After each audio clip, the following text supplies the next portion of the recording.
সুপ্রিয় দর্শক মণ্ডলী, আসসালামু আলাইকুম। আমি আলমগীর আলম কথা বলছি স্বাস্থ্য নিয়ে। আমরা ইদানিং অনেক কিছু খাবার, অনেক রকম খাবার খাই। খাওয়ার পরে তারপরে দেখা যায় আমার হিমোগ্লোবিন কম।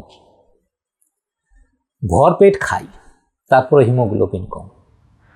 আয়রনের ঘাটতি, মায়েদের আয়রনের ঘাটতি হওয়ার একটা বেসিক কারণ থাকে, সেটার বাইরে এখন পুরুষেরও হিমোগ্লোবিন কম। আমি অনেক ব্লাড ডোনার প্রতিষ্ঠানের সাথে খবর নিয়ে দেখি যে ইদানিং যারা ব্লাড দিতে আসেন তাদের ব্লাড নেওয়ার মতো ব্লাড নাই। মানে হচ্ছে যে তাদের রেশিও ঠিক নাই, হিমোগ্লোবিন কম। এরকম হচ্ছে কেন? এরকম হচ্ছে, এরকম হওয়ার পিছনে মূল কারণটা হচ্ছে যে আমরা যে খাবারগুলো খাই সেই খাবারগুলো ঠিকমতো হজম হয় না। আমি যে পুষ্টি নিয়ে আমি চলি সেই পুষ্টিটা আমি ঠিকমতো পাই না।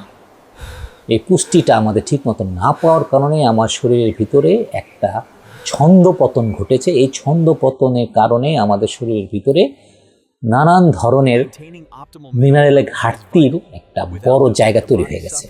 এই মিনারেল ঘাটতির একটা বড় জায়গা হচ্ছে আয়রনের ঘাটতি।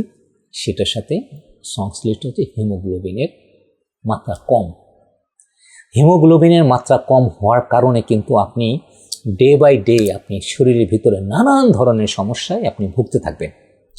ভুগতে থাকার পিছনে কি হচ্ছে? সেটা হচ্ছে যে আমাদের শরীরের ভিতরে প্রতিনিয়ত রক্তের একটা প্রবাহ আমাদের শরীরের ভিতরে চলতে থাকে, এবং হার্ট থেকে নিয়ে শুরু করে সমস্ত শরীরে রক্তের প্রবাহ আমাকে দিয়ে দেয়।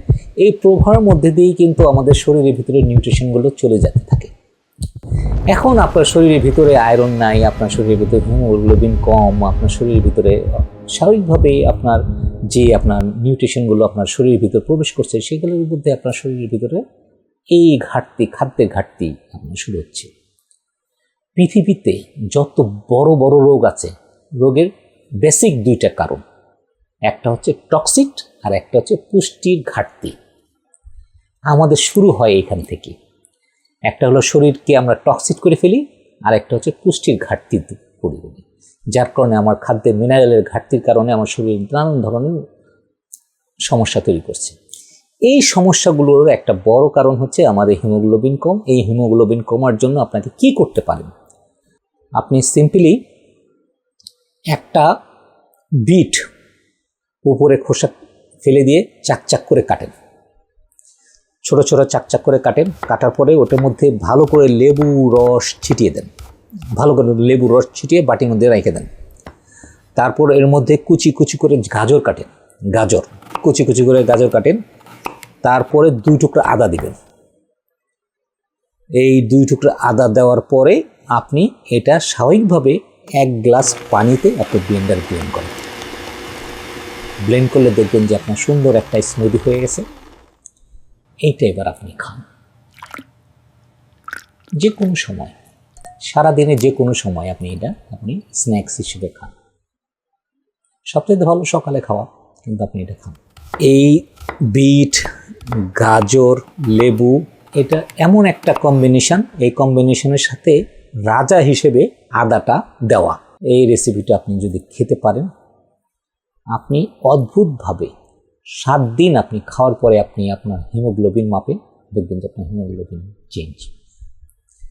যাদের হিমোগ্লোবিনের কারণে মাঝে মাঝে দুর্বলতা তৈরি হয়, আপনি জানেন না, বুঝেন না, আপনার শরীরের ভিতরে লেথার্জিক ভাব হয়, আপনার খাওয়ার পরে আপনার ঘুম আসে, সকালে ঘুম থেকে উঠলেন, ঘুম থেকে ওঠার পর আবার শরীর মনে হচ্ছে যে আপনার দুর্বল অনুভব করে, এগুলো কিন্তু হিমোগ্লোবিন কমের একটা লক্ষণ।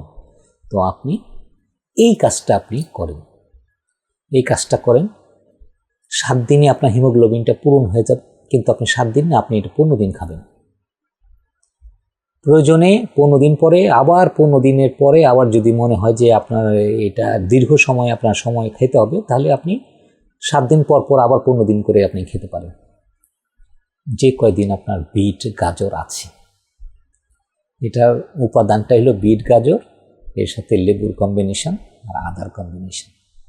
এটা অদ্ভুতভাবে আপনার শরীরে রক্ত বৃদ্ধি পাবে হিমোগ্লোবিন ঠিক থাকবে, এগুলো আপনার জীবনের জন্য একটা বড় একটা কাজ করবে, যেগুলো আপনার ইনজেকশন দিয়েও আপনি এটা ঠিক করতে পারবেন না।